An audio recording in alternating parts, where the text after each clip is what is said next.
Hey everyone, let's talk about The Age of Innocence by Edith Wharton. This is the story of a man who is basically stuck in society's restrictions and traditions, or rather, he's too afraid to break out and rather dreams of an alternative reality than actually living it. The book is set in the New York of the 1870s, and what we get most is a very detailed description and portrait of the high society of that time.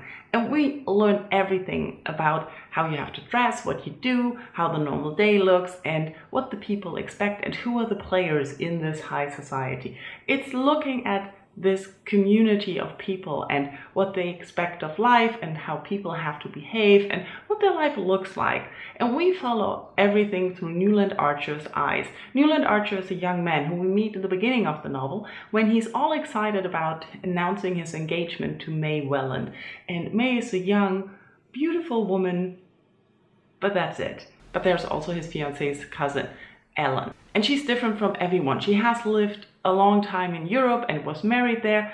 She's still married, but the marriage didn't really go well, so she escaped. And now the family is trying to take her back, and a lot of things happen around there, and we learn a lot about the social restrictions and the requirements. And we also see how Newland really cares for Ellen. But when it comes down to the reality through the course of the novel, we always see everything through his eyes, and we see how he imagines things, how we interpret things, both from his wife, from society, and also from Ellen.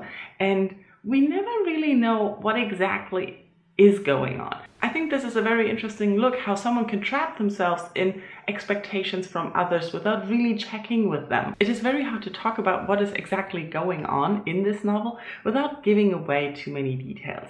What I want to tell you though is that we see Newland dreaming of a different reality and liking the dream and considering the illusion and the imagination he has of this other reality more real than his actual reality. And this shows in how he lives and how he acts and the actions he takes to actually change his imaginary reality to the real reality.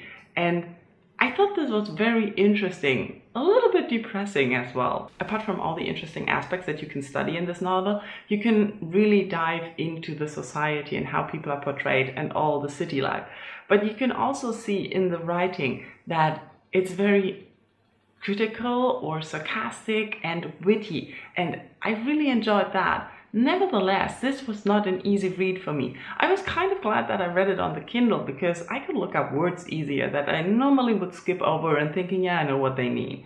And it's written not the most accessible. I don't know if that makes sense. It's not badly written, but it was hard to get into. And I always had a hard time picking it up and reading long stretches of it.